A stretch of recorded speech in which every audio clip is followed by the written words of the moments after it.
Second portion ہے. میں نے کہا تھا کہ ہر دور کے ایک ڈیمانڈز ہوتے ہیں, تقاضے ہوتے ہیں, ڈیمانڈز ہوتے ہیں, تقاضے ہوتے ہیں. لاسٹ جمعہ میں نے یہ بیان کیا کہ اس زمانے کا ڈیمانڈ یہ ہے کہ ہم اسلام کا صحیح تعلیم, صحیح چہرہ لوگوں کو دکھائیں, بتائیں کہ یہ تعلیم ہے, یہ صحیح اسلام, نہ وہ نہیں جو میڈیا میں دکھایا جاتا ہے, جو چند میڈیا میں دکھایا جاتا ہے, وہ نہیں ہے. اصل اسلام کا چہرہ یہ ہے, یہ بتانے کی اب ہر ایک مسلمان کی ذمہ داری ہے. اب یہ دوسرا ڈیمانڈ ہے, اب ہر مسلمان کی ذمہ داری ہے کہ وہ یا تو خود تعلیم حاصل کرے, اگر نہیں ہو سکتا تو اپنی اولاد یا اپنے رشتے دار کو, کسی مسلمان بچے کو تعلیم یافتہ بنائے. یہ ذمہ داری ہے ہر مسلمان کی ذمہ داری ہے.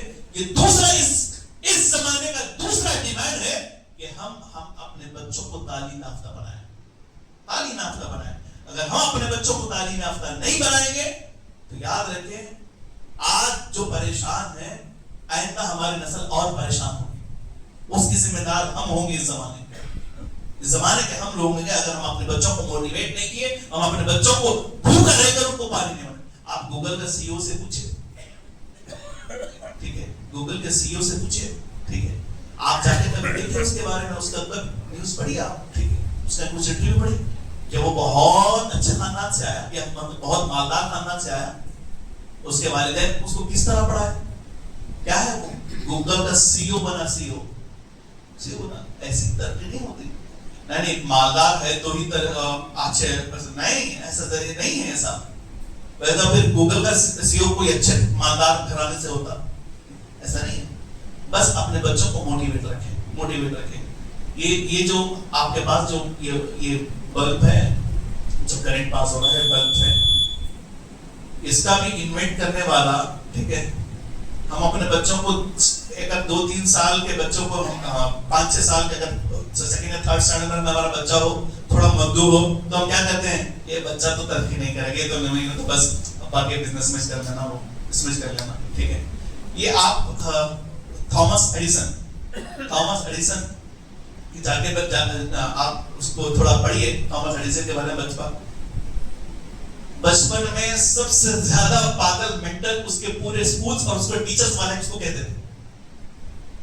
تھامس ایڈیسن کو اس کے پورے اسکولز والے اس لیے نکال دیے تھے اسکول سے, وہ بچہ جو پورے انوینشنز کیا, بڑا ہو کر اس نے 1000 کے زیادہ انوینشنز کیا, اس نے بہت سارے انوینشن کیا, اس میں لائٹ کیے, ٹھیک ہے. وہ بچہ, اس کو پورے اسکول والے نے یہ کہہ کر نکال دیا کہ یہ بچہ پاگل ہے, ہم اس کو نہیں پڑھا سکتے. اور ہم اپنے بچے کو, اچھے خاصے بچے کو ہم پاگل بنا رہے ہیں, یہ بول کر. تو لہٰذا اپنے جملوں کو اچھا کریں, کیونکہ یہ جو زبان ہے, اس کے جو ورڈز نکلتے ہیں, یہ بہت اثر کرتے ہیں, یہ مینٹلی طور پر بہت اثر کرتے ہیں. تو اپنے بچوں کو موٹیویٹ رکھیں, اور اپنے آس پاس لوگوں کو بھی موٹیویٹ رکھیں, اور ایجوکیشن کے تعلق سے ترغیب دلائیں.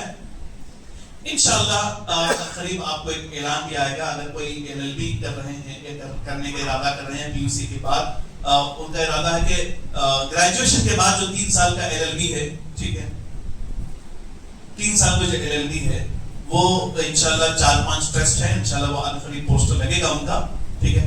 وہ لوگ کہتے ہیں کہ گریجویشن کے بعد جو 3 سال کا LLB ہے, 3 سال کی پوری فیس وہ ادا کریں گے, ٹھیک ہے. اگر کوئی سے LLB پڑھنے کی دلچسپی رکھتے ہیں, اور یہ بہت ضروری ہے LLB کی, ٹھیک ہے. جو کچھ فیصلے ہو رہے ہیں, کیونکہ ہمارا ہندوستان سمویدھان سے چلتا ہے اور لا سے چلتا ہے, ٹھیک ہے, لا سے چلتا ہے, تو یہ لا پڑھنے والے بھی ہمارے نوجوان ہونا چاہیے. آگے اس کو ترغیب دلائیں, یہ بھی ضروری ہے, ٹھیک ہے. تو یہ بھی اگر کوئی لا پڑھنے والے ہیں تو اس کو تھوڑا انکریج کرنے کے لیے 4-5 ٹیسٹ آگے آئے ہیں. انشاءاللہ قریب نیکسٹ فرائیڈے تک انشاءاللہ آپ کو پوسٹر لگے گا. اگر کوئی بچے دلچسپی رکھتے ہیں LLB کرنے کے لیے, ان کی ساری فیس وہ ٹرسٹ ادا کریں گے انشاءاللہ. اللہ تعالیٰ سے دعا ہے کہ اللہ تعالیٰ ہم مسلمانوں کو تعلیم حاصل کرنے کی توفیق عطا فرمائے. اللہ کے رسول صلی اللہ علیہ وسلم صحابہ کی سنتوں پر عمل کرنے کی توفیق عطا فرمائے.